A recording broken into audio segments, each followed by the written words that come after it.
जब वह चौंक कर उठता है और खुद को नदी के बीच में भ्रमित और भटका हुआ पाता है, तो वह नदी के किनारे अपने विचित्र परिवेश को समझने की कोशिश करते हुए किनारे पर तैरता है। उसका सामना पार्टी के कई लोगों के साथ साथ अन्य लोगों से भी होता है, जिनका उसने कभी सामना नहीं किया था। हालांकि उनमें से डेबोरा और उसके प्रेमी एंटोनियो से पहले मुलाकात हुई थी। जेसी को कहीं भी मैट के नुकसान और घबराहट की भावना को गहरा करते हुए नहीं पाया गया। एक इतिहासकार डेनियल के साथ मिलकर मैट डेबोरा और एंटोनियो को पीछे छोड़ देता है और इस अजीब नई दुनिया का पता लगाना शुरू कर देता है। जब वे एक साथ यात्रा करते हैं तो उन्हें भोजन का ढेर मिलता है। डेनियल अपने कंगन का उपयोग इसी तरह करता है उस एक मैट के साथ जिसके साथ उसकी मुठभेड़ से पहले मुलाकात हुई थी। रहस्यमय महिला लंच बॉक्स में से एक तक पहुंच सकती है।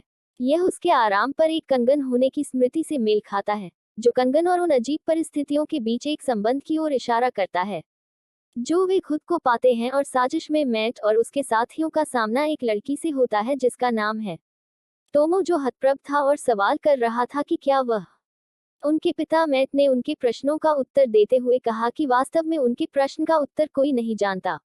उन्होंने निष्कर्ष निकाला कि कल जापान से है, विशेष रूप से एक राजवंश से जो लगभग 800 साल पहले अस्तित्व में था।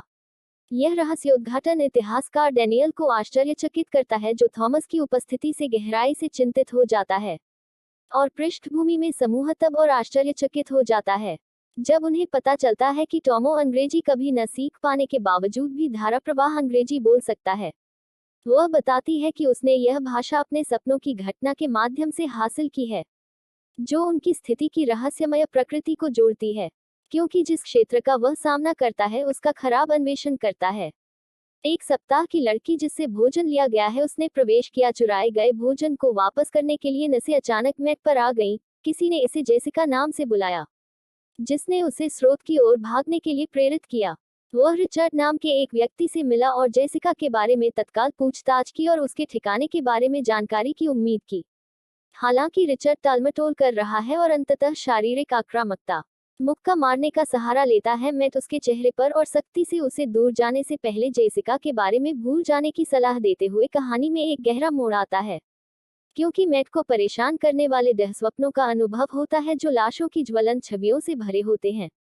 इन दुःस्वप्नों से जागने पर वह खुद को एक ऐसे व्यक्ति के बगल में पाता है जो गैर मानवीय प्रतीत होता है और चौंक जाता है। भयभीत मैट ने व्यक्ति से उसकी पहचान के बारे में सीधे जवाब देने के बजाय गुप्त रूप से ऊपरी निकायों के आदेशों का पालन करने के खिलाफ वारंट की मांग की।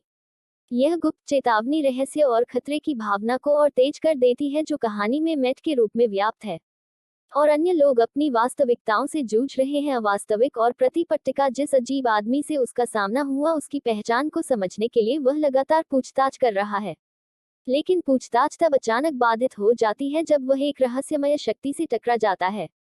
इस समय जिस महिला को उसने पहली बार मौत से पुनर्जीवित होने पर देखा था, वह फिर से प्रकट होती है।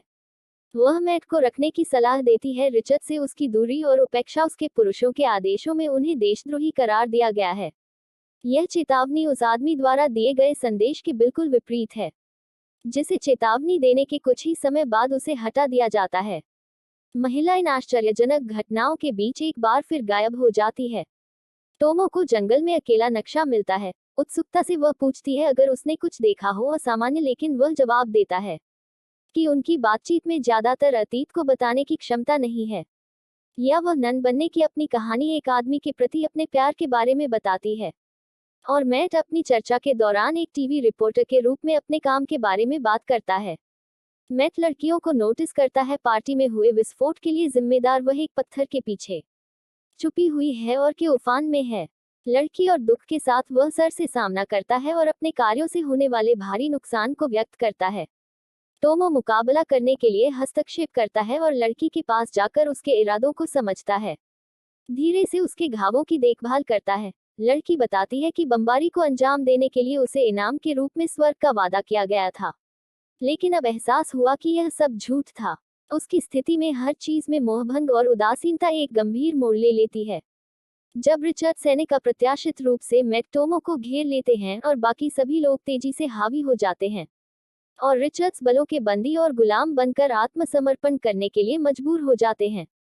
यह विकास पहले से ही जटिलता की एक और परत जोड़ता है। फिल्म की जटिल और रहस्यमय दुनिया। कथानक एक विजय के दौरान सैनिकों द्वारा एंटोनियो के चरित्र की दुखद हत्या के साथ जारी है। कुछ जीवित बचे हैं। अब सैनिक खुद इस उथल पुथल के बीच अपनी नई निष्ठा के संकेत के रूप में वर्दी पहनते हैं। मैट अपने दोस्तों से भागने की योजना बनाने का आग्रह करता है, जिसका उन्होंने उल्लेख किया है। एक जहाज का आगमन और प्रस्ताव ऐसा प्रतीत होता है कि वे उस पर चढ़ने का अवसर जब्त कर लेते हैं और अपनी वर्तमान स्थिति से भाग जाते हैं। हालांकि उनकी योजना तब बाधित हो जाती है जब सैनिक मैट को पकड़ लेते हैं और अपनी टीम को अपने नेता के बिना छोड़ देते हैं और एक कमजोर स्थिति में होते हैं। इस बीच मैट खुद को अपने पुराने दोस्त और पूर्व कैमरामैन साइमन के साथ कैद पाता है।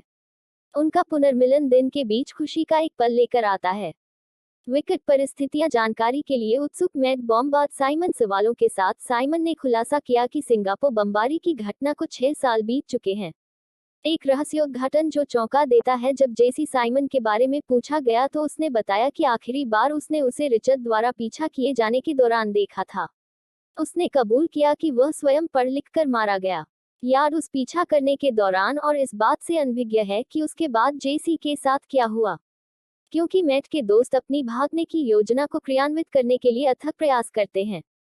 उनके प्रयास विफल हो जाते हैं जब रिचर्ड को उनके इरादों का पता चलता है, तो समूह को पकड़ लिया जाता है और हिरासत में ले लिया जाता है।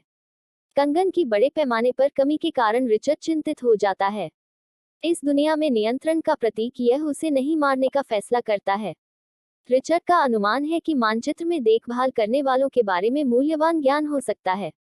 मैट की तत्काल फांसी के कुछ कारणों के बावजूद इस अजीब दुनिया की देखरेख करने वाली रहस्यमय संस्थाएं रिचर्ड ने उसे जीवित रखने का फैसला किया है, लेकिन जल्द ही उसे एक अकेले कैदी में बदल दिया। मैट जूझता है दर्दनाक के साथ युद्ध क्षेत्र के रिपोर्टर के रूप में उनके अतीत की यादें, जिसके कारण कई रातों की नींद हराम हो गई और इस उथल पुथल के बीच बेचैन दिन बीत गए। वह असाधारण लड़की जो फिर से उभरने से पहले उठती हुई दिखाई दी। एक महत्वपूर्ण संदेश के साथ वह उसे जेसी को खोजने का निर्देश देती है और संकेत देती है कि सैम नाम का एक आदमी होगा। नदी पर उसका इंतजार कर रहा हूं और सैम से मिलने का आग्रह कर रहा हूं। फिर वह मैट को अपने शब्दों पर विचार करने के लिए छोड़कर गायब हो जाती है। मानचित्र सैम का नाम बुदबुदाती है, जिससे जेल के रखवाले का ध्यान आकर्षित होता है, जो जबरदस्ती उसे जेल से बाहर खींचता है। यह जानने की इतनी मांग करती है कि आदमी सैम से कैसे परिचित है। घटनाओं के अचानक मोड़ में एक छोटी लड़की जो मैट के पास थी पिछली कार दुर्घटना में दुखद रूप से मारे गए सैनिक पर हमला करने वाले हस्तक्षेपकर्ता और मैट से भागने का आग्रह कर रहे हैं, जिसका पीछा गड्ढे में डूबे सैनिकों और रिचर्ड द्वारा किया जा रहा है, जो नदी की ओर हताश होकर दौड़ता है, यह सुनिश्चित करने पर कि उसे सैम के लोगों ने बचा लिया है, जो उसे अपनी नाव पर सवार होने में मदद करते हैं, जिससे वह सैम की नाव पर सवार अपने सभी पीछा करने वालों से बचने में सक्षम हो जाता है। महिला देखभालकर्ता मैट फिर से प्रकट होकर रिचर्ड को मारने की इच्छा व्यक्त करती है। विश्व मानचित्र दृढ़ता से आदेशों का पालन करने या हत्या करने के लिए अपनी अनिच्छा पर जोर देता है, जिससे देखभाल करने वाला अंधी रोशनी के विस्फोट में गायब हो जाता है, जिससे मैट क्षण भर के लिए भटक जाता है। जल्द ही लड़ाई शुरू हो जाती है, क्योंकि दास दुखों की व्याख्या करते हैं। शासन विद्रोह में उठता है। टोमो अपनी उल्लेखनीय तलवारबाजी कौशल का प्रदर्शन करता है कि विरुद्ध आरोप का नेतृत्व करता है। रिचर्ड सैनिकों के साथ साथ रिचर्ड ने सैम की नाव को नदी की ओर आते हुए देखकर अपने सैनिकों को युद्ध के लिए तैयार होने का संकेत दिया। संघर्ष तेज हो गया और गति धीरे धीरे दासों के पक्ष में बदल गई। वे अपने दृढ़ संकल्प और प्रयास के माध्यम से रिचर्ड सेना के बहुमत को खत्म करने में कामयाब रहे, और सैम लड़ाई में शामिल होकर योगदान दें दुश्मन सैनिकों पर जीत के लिए महत्वपूर्ण। हालांकि लड़ाई के बाद रिचर्ड को कहीं भी सफलतापूर्वक पकड़ से बाहर निकलते हुए नहीं पाया गया। एक तनावपूर्ण क्षण के तुरंत बाद सैम, मैट और उनके साथी एक नाव पर बिक्री कर रहे थे। अचानक उनका सामना एक बंधक को बंधक बनाए हुए रिचर्ड से हुआ। एक शॉट में विरोधी पक्ष घटनाओं का अजीब मोड़। रिचर्ड ने सैम को एक बार गोली मारी और